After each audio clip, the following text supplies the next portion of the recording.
अस्सलाम वालेकुम, Usman, a language learning YouTuber from Pakistan.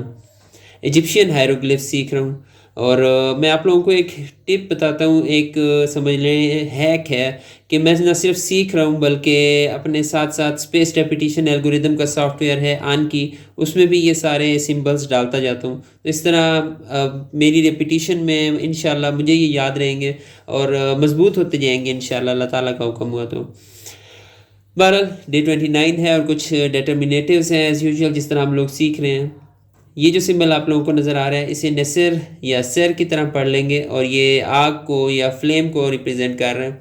कहीं पर अगर ये सिंबल आप लोगों को नज़र आता है तो आप लोग कह सकते हैं कि आग की या गर्म या बर्निंग टाइप की किसी चीज़ की बात हो रही है।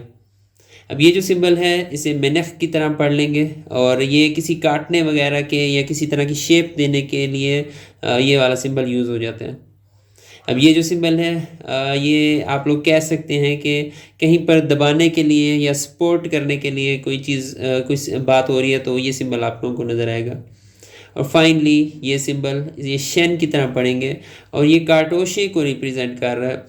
आप लोगों से मैंने शेयर किया था कार्टोशे क्या होते हैं। कार्टोशे आप लोग कह सकते हैं कि जिसके अंदर रॉयल फैमिली के मेंबर्स के नाम हो जिस सिंबल के अंदर वो कार्टोशे है, कुछ ओवल किस्म की शेप होती है, तो ये कार्टोशे को रिप्रेजेंट कर रहा है।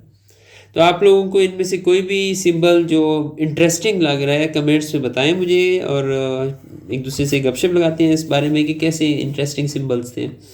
जज़ाकुमुल्लाह खैर।